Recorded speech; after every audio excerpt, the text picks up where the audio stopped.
What's up, guys? It's Nick True here, and I'm sitting here with a guy that I followed for a long time on YouTube. I reached out to him a couple of months ago, and we started chatting online, and we finally have gotten to meet in person. This is Denis from TruFinancials, which is cool because my last name's True, and he goes off True, and so it's awesome. So I'll let him introduce himself. Yeah, so as Nick mentioned, we actually have been chatting for quite a while. We actually just recently met at our FinCon convention here in Orlando, and it's fantastic to actually get to meet him in person. We've had some great conversations. So I'm actually a YouTuber as well, and I make video content to help people build their wealth. And I think Nick and I have a lot of things in common, and that's why we kind of gravitate to each other when it comes to like our content that we create. And so. Totally. So Denis and I, as you guys know if you're watching my channel, I'm a big fan of YNAB. That's the budgeting software that I use. Denis actually uses an Excel spreadsheet that he's created on his own, but he has a very similar process for the way that he thinks through his budgeting. So we're going to talk through that in a second and kind of hear some tips that he's got on his budgeting plan. But first, I want to ask you, Denis, like, what made you want to get into YouTube in the first place? Like, why do you put out these videos? So, as I mentioned earlier, I actually like to help people build wealth. Okay. And I feel the best approach for that is to help reach a larger audience at once. So doing one-on-one kind of help is great, and it's very impactful, but being able to reach a larger audience to really get that message out there is what's really going to do a big difference in the long run. Okay, so let's kind of transition. So you have an Excel spreadsheet. We're going to talk a lot about budgeting, but you have an Excel spreadsheet that you work through with your wife. Tell me, how did you set that up, and what's kind of your process for how you think about budgeting? So the first thing is at the top is our income, like most budgets should be. So after the income, then comes our cost of living, then our debts, then our reserved funds, and then my favorite part that I have that I feel is very unique to my budgets are actually the net worth category. Cool. And so what that really does is it really showcases the overall aspect of personal finance. Right. So when I make my budgets, when I look them over, what's really important to me is to understand, okay, are my goals aligning up with what I want to do every single month? Am I achieving my overall goal by making every single month be as positive they can be to hit those goals? Cool. So let's dig into that for a second. I got two questions there. Number one, I've got some interesting opinions on net worth, and when you're tracking net worth, what all you should include in that number. So I'm curious, what do you include in your net worth? That's a good question. So I know there's a little bit of controversy sometimes on what people include in their net worth and not. Now, I think the biggest thing for most people is that you got to understand that obviously there are some things that really can be defined as assets and things that can be defined as liabilities. Sure. And so when you look into it in that context, there are certain things. But to the individual, there are certain things that you hold value to more than other things, right? You have an Airstream. Yes. That's really valuable to you, right? Because you guys utilize that to be able to do your experiences in your life. So for me, an Airstream wouldn't be an asset, it would be a liability. Right, because it would be more like a recreation thing for you, whereas for me, it's like my house. Exactly. So when you look at it from that kind of context, you got to understand that everyone has a different opinion on things because it is personal finance. So for me, as far as assets go, we got the house. Okay. We have cash reserves, which is very important. Even if it's something that is being used in a very short term, if it's in my bank account, it's an asset. Interesting. Because even if I allocate it to one thing, but I have to use it for something else, it's still there. It's still currently there, and you can use it if you need to. Yes, and then of course, traditional like the IRAs or Roths or retirements, those of course are in there. And then a car, but only for me if it's paid off. If it's not paid off, it's not considered an asset for me. Because you can't sell it and necessarily make a profit at the moment. Exactly. So if the car is paid off like my cars are, those are in the asset category, and that's what builds the assets for me. Cool. That makes total sense to me. So how granular do you go, right? So like you catch your car, I guess you technically, right? Because net worth, if it's accounting all of your assets, do you count anything else? Like if you had a really expensive piece of furniture, or like if you were like a musician and you had like a really expensive guitar, like would you count any of that? So, how do you think about it? Yeah, so that's a great question. So this kind of goes back to what we just talked about, right? So it depends on the person. So if we had a guitar at home, neither one of us really played the guitar, not really valuable, it's not really big enough of an asset to really count it towards the net worth. So for me personally, I wouldn't add that. But if you're an aspiring guitar player and like you're gonna go for it, and one day you become big, those guitars are gonna be worth an asset for you. They're gonna have value. But I don't accumulate a bunch of different little things together to make something worth it. So I don't go to like my movie collection and say, well, I have $300 worth of movies. That's not an asset really. I mean, you can sell it for a little bit, but it's not going to be really. That makes sense. To me, I think we align on that, because to me, I've kind of thought about it like if I'm not thinking I'm going to sell this, or like if I wouldn't sell this, or I'm not in a position to sell it to actually turn that asset into cash that I can have, then I try not to count it. My worry with net worth is that I don't ever want to track things in a way that artificially inflate the net worth to where I think that I'm doing a little better than maybe I actually am. But I love that you track net worth regularly. That's actually one thing I don't do a good job of right now is like paying attention to our net worth over time. So I need to get better about that. So you've got that in the budget. All right, so you also said that you've got your categories going on. Can you name some of those categories for us? So I have, like a mortgage if somebody has a mortgage, because I currently don't. So, but it's on there because, people do have it. But for me, I look at like eating out, entertainment, fun money, because that is very important to have some fun money. We do have a miscellaneous category where, it's not emergencies, but it's little things that happen around the house. Maybe the microwave goes out, or maybe, you need to get some new frames for something. But it's like just little things here and there. So that goes in the miscellaneous. And then we have things, and this is very important, things that change on a regular basis in your budgets. Yeah. And what I mean by that is, every single month you're not going to be getting a haircut, right? Right. And you actually recently talked about this. I just talked about this. Whatever video, Nick. Editing I'll Nick. put it up right up here. Put it right up there, editing Nick. You're welcome. But he talks about that in that video where not every month he's going to go get a haircut. Right. And so, you got to also consider, maybe birthdays are going to go into a factor as well, too. So, changing it up is going to be a big thing. And I think that's a hard part for people that are wanting to get into budgeting is that, you have to change it up. It's not going to be the same thing every month. There's a good set of categories, insurance, phone bill, water bill. Those things stay the same. Like, that's easy stuff. Yeah. But it's the things that change every month that you need to really get a hold of so that way you have a better understanding of what the next month actually consists of so that way you can get the best content for your budgets. That makes sense to me. Okay, now Dennis, this is something, if you guys, I am not really good at grocery shopping yet. I struggle with that a little bit, but Dennis is like the man, okay? He kills it with his groceries. They are so good at figuring out how to budget and get that grocery bill down low. So I'd love for you to talk here. Can you say, what do you include in your groceries? Like, is it all household items? Is it just food? How do you track that? So that's a great question. Okay. I actually had a user recently ask me this on one of my videos because I do $60 budget for my groceries every single week. I go on Sundays, sometimes maybe Monday nights or something, but typically on a Sunday, so it's $60 once a week. I try to minimize the times I go to the grocery store because that's very key. But the biggest thing when it comes to that budget is it is really just the food.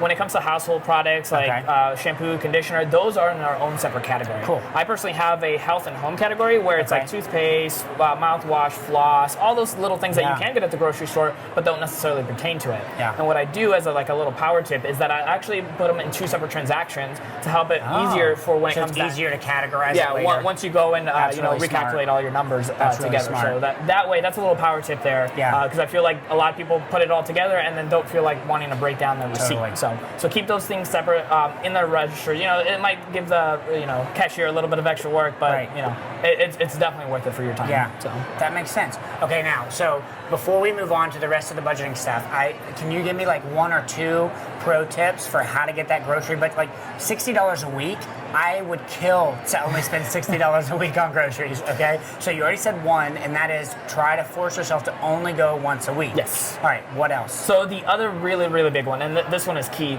is paying attention to the price per ounce. Okay. Now, a lot of grocery stores will have that there, and if they don't, do a little bit of math on your calculator. It's simple math. So all you got to really do is make sure that you're getting the most value for the product that you're buying. Okay. And then the other super power tip then, if this is a power tip, is a lot of grocery stores and a lot of different companies have money-back guarantees on their stuff. So you can try something that maybe is a little bit cheaper, but you're worried that it's not going to taste good. Okay. So what can happen is if you try it out and you don't like it, those grocery stores will give you money back. Some of them even do like 110% back as well too. So look at the packaging. That's really, I've never taken any groceries back. That's really smart. Yeah, so I've done that before, and I would say out of all the stuff I've tried to, help save money on, off-brand names. So if it's like, chips that are, instead of the Lay's, I get the store brand. Okay. By all means, I mean, I'm saving like easily like 50 cents to $1 on that stuff. And it's little, right? It's not a lot. Yeah. But, that little bit adds up. And it's one of those things that it can be really impactful on your grocery budgets as well too. So look for those little notes on the back of packages that say 100% guarantee back. That's really smart. And don't be afraid to take it back. I've done it before, and I'm not ashamed of it. I'm like, hey, didn't like it. They give me my money back. I get something else instead. No big deal. Cool. Okay, so now a lot of the people who watch my videos, they know that I talk a lot about defining your needs and your wants and then defining those really wants. Okay, so most of us every day we're buying things. Almost everything we buy, we want it, right? Yeah. At some level or another, right? It might be a sort of kind of want, a little bit. Could be something you really, really, really want. So I want to ask you, how do you think about this is something that I want, but I'm not going to buy it anyways. And then over here, this is something I want, and I am going to buy it. How do you kind of think through the things that you want and buy versus the things that you want, but you decide to neglect? So this is a fantastic question. So I am a very long-term thinker. Okay. So the way I like to think about things is down the line, down the future, Yeah. and like try to really understand what my position is going to be if I buy a certain thing. Even if it's a That's small smart. product, like I really Yeah. think long-term for everything. So the way I look at something, when I want something but I hold myself back on it is, is this thing going to give me something of value in the future? Okay. If I buy this book, am I going to read it and am I going to get something out of it potentially? Or if I go to the movie theater, or if I buy, the latest iPhone, like is that thing going to give me value down the road? Yeah. To be able to produce something that can really help my financial future. That makes sense. Yeah, and so the things that I do decide on to buy, usually it's going to be something that takes a lot more time and effort to be able to save for. And so those things, by the time I do make that money to save for it, I've really honed in on the idea that this thing is going to be valuable for me. Okay. So that way when I do utilize it, it is to its full potential. That makes total sense. That's awesome. And have you always been a long-term thinker? Like, okay. Oh, like, You just I'm came out of the womb. gonna stop him right there. So, Nick, you kind of know this already. So I actually bought my first house at 22 in cash. Which is crazy. Yeah. It's a little crazy. And what really happened was when I was 17, I bought a car, kind of made some mistakes. Yeah. And I'm not going to go too much further into that because it's a long story. But what I decided to do was once I got the car paid off, I decided, okay, what do I want to do long term that's really going to benefit me? Yeah. And I wanted to save for a house. Okay. And this was back in like 2007, 2008. Okay. So like right before the crash happened. And so my whole mindset was like, okay, I'm going to save for a house. I'm going to get a really nice down payment. Yeah. So I started saving up for this house. It took about 4 or 5 years. Okay. And by the time I was 21, almost 22 years old, the housing market was at its lowest point. Yeah. And then I was looking around for houses, trying to just get a really good deal on a house and Right. a nice down payment. And because I was very intentional with what I wanted to do with my money, Early on.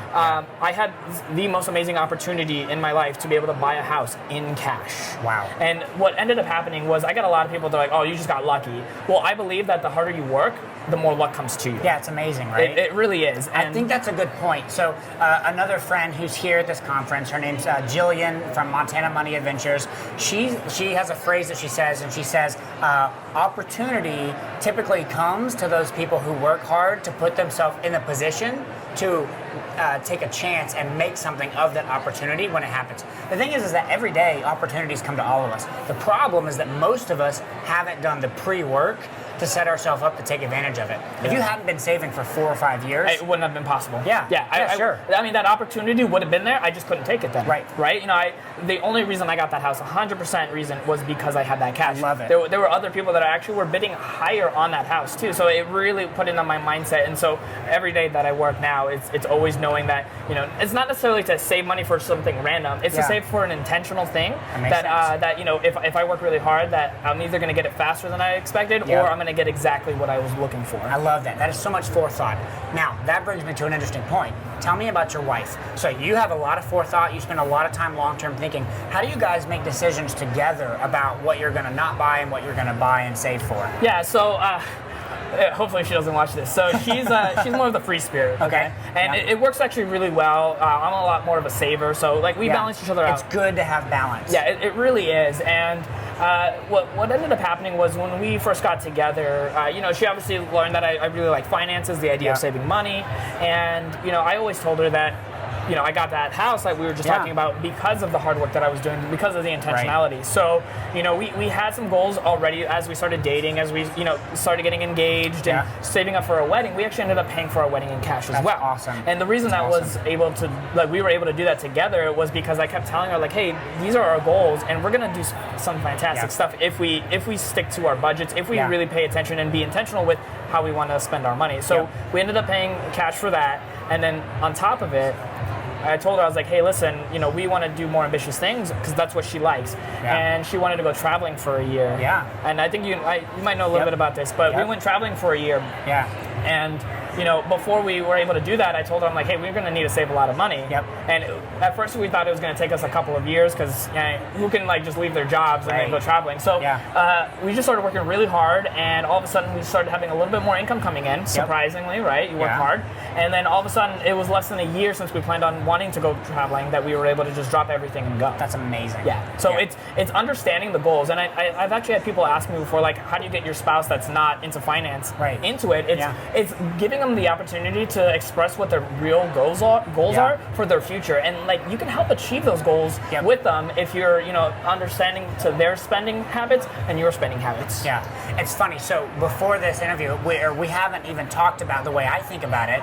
And I asked Dennis because I wanted to hear, and he literally thinks about it, and they do it the same way that Hannah and I do. So with me and Hannah, when we first got married, the only way that we've been able to get on the road full time and do what we want to do is not by talking about the numbers of how much we're going to save and, oh, look, if we do this, our bank account is going to equal XXX dollars. What we talked about was what our life would look like. So life on the road, being able to visit these places, go on these hikes. It sounds like you guys did the exact same thing, right? Yeah. You talked about life in Europe specifically and what that might look like when you were traveling. So I love that. So that's how you're able to get her on board. That's killer. Okay, so this is Dennis, again, from TruFinancials. Dennis, is there like one video or anything specific that you would like them to go check out? I'll be sure to link it up in the description below. Yeah, so I have over, I think I'm at like 150 videos now. So I do have a lot of content on there if you're interested in checking it out. It sounds like Nick and I have a lot in common, which we kind of knew that just chatting beforehand. But if you want to learn a lot more, there's like a little search bar when you go to the channel page and just type in whatever like is most concerning to you that you want to learn more about, instead of just recommending one video, because you watching this video, you might have something more in particular than what I can recommend from just one topic, because I can talk about my best video, but I can also figure out that maybe my lowest viewed video might be the video for you that actually gives you the context that you need to be able to get to that next step in your life when it comes to your management of your money and being able to build your wealth for your future. Love it. Love it. All right, so this is Dennis. Go check out his channel. He is fantastic. He does a lot of stuff. He gave me a lot of inspiration to start making the videos that I make, that you guys watch. As always, remember, we can sit here and talk about like taking opportunities and preparing for the future and thinking about it, but we can't make you do any of that. The choice is always yours. We'll see you guys later.